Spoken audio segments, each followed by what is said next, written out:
The United States constantly talks about a so-called rules-based order. It doesn't talk about the international law-based order with its center at the United Nations. It talks about this very vague concept of a rules-based order. And of course, that's one in which the United States makes the rules and orders everyone around. I've talked about this a lot here at Multipolarista, but we now actually have a top diplomat from France, a retired diplomat who served as French ambassador to the United States for 5 years. He has come out publicly and criticized the US government for constantly violating international law. And he has said that the whole concept of the so-called rules-based order that US diplomats constantly talk about is false. It's fraudulent. And that the reality is that he's talking about, that the West is talking about a Western order dominated by Western hegemony. When the Americans basically want to do whatever they want, including when it's against the international law, as they define it, they do it.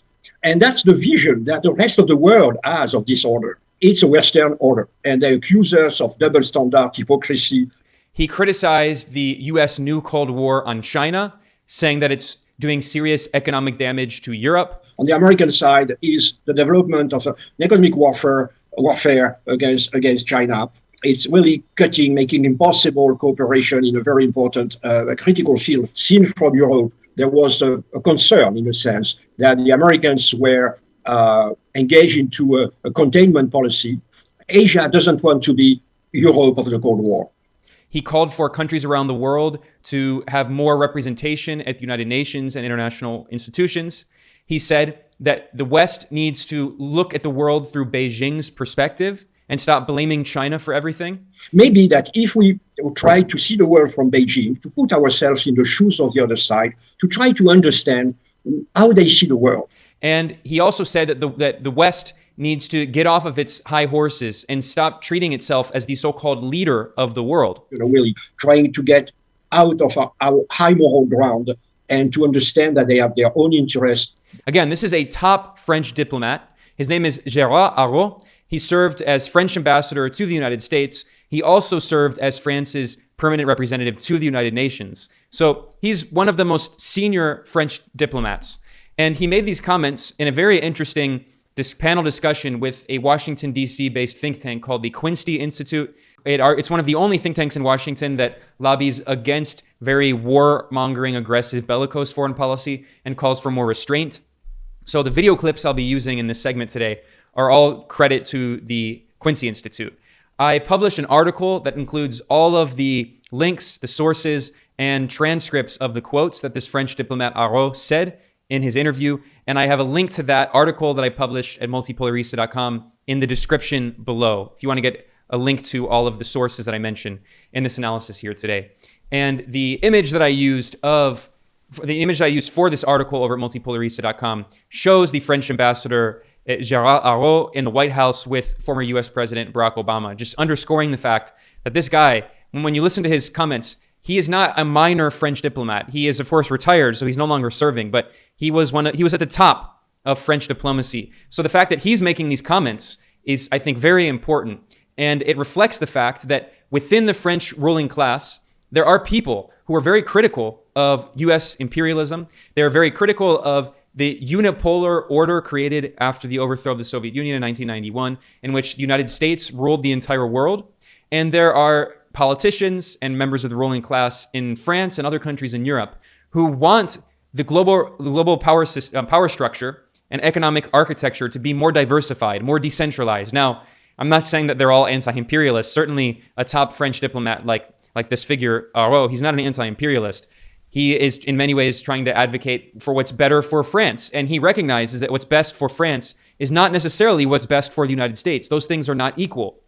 So let me cut now to this very revealing clip in which the former French ambassador to the United States, Gérard Araud, he condemns this concept of the so-called rules-based order and says it's actually a Western order dominated by Europe and the United States. Well, to be frank, I've always been extremely skeptical about this idea of rules-based order. Really, personally, for instance, look, I was the permanent representative to the United Nations. We love the United Nations, but the Americans not too much, And actually, when you look at the hierarchy of the United Nations, everybody there is ours. The Secretary General is Portuguese. He was South Korean. But when you look at all the Undersecretary General, all of them really are either American, French, British, and so on. When you look at the World Bank, when you look at the IMF, and so on. Now, so that's a first element. This order is our order. And the second element is also that actually, this order is reflecting the balance of power in 1945, and is you look at the permanent members of the Security Council, really, people forget that if China and Russia are obliged to oppose their veto, it's because, frankly, the Security Council is most of the time, 95% of the time, has a Western-oriented majority. So this order, frankly, and you can also be sarcastic, because when the Americans basically want to do whatever they want, including when it's against the international law, as they define it, they do it. And that's the vision that the rest of the world has of this order. Really, when I was in the United Nations is a fascinating spot, because you have ambassadors of all the countries, and you can have conversation with them. And the vision they project of the world, their vision of the world, is certainly not a rules-based order. It's a Western order, and they accuse us of double standard, hypocrisy, and so on and so on. So I'm not sure that this question about rules is really the critical question. I think the first assessment that we should do will be, maybe, as we say in French, to put ourselves in the shoes of the other side, to try to understand how they see the world. Now, I want to highlight a few comments that Arro made here. They're very interesting. Of course, he acknowledged that the World Bank and the IMF are dominated by the West. That has always been obvious. They're instruments of U.S. neocolonial economic power. The U.S. is the only country that has a veto in those Bretton Woods institutions that were created in 1944, with the U.S. dollar at the center as the global reserve currency. But this French ambassador, Arro, he also pointed out that the United Nations is very biased, that the leadership of the United Nations is thoroughly dominated by the United States and European countries. And actually, when you look at the hierarchy of the United Nations, everybody there is ours. The Secretary General is Portuguese, he was South Korean. But when you look at all the Undersecretary General, all of them really are either American, French, British, and so on.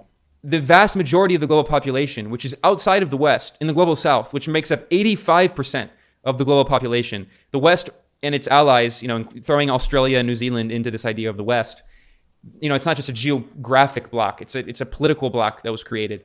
The West is only 15% of the global population, and yet it dominates the United Nations, and that is fundamentally unfair.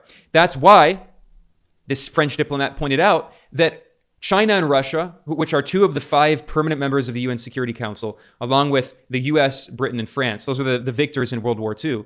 China and Russia frequently, when they use their veto in the UN Security Council, they are doing so in collaboration with the majority of the global population in the global South. He acknowledges that here. You look at the permanent members of the Security Council, really, people forget that if China and Russia are obliged to oppose their veto, it's because, frankly, the Security Council is most of the time, 95% of the time, has a Western-oriented majority. It's not because China and Russia are rogue states. It's actually frequently the United States that violates international law. I'm just going to play this clip again, because it's so important to hear him criticize the United States for violating international law. Again, this is the former French ambassador to Washington. When the Americans basically want to do whatever they want, including when it's against the international law, as they define it, they do it. Then Arro followed up saying that when he was working at the United Nations, he spoke with many representatives of countries around the world, and that they see the so-called rules-based order as a Western order based on double standards and hypocrisy. Here's that clip again.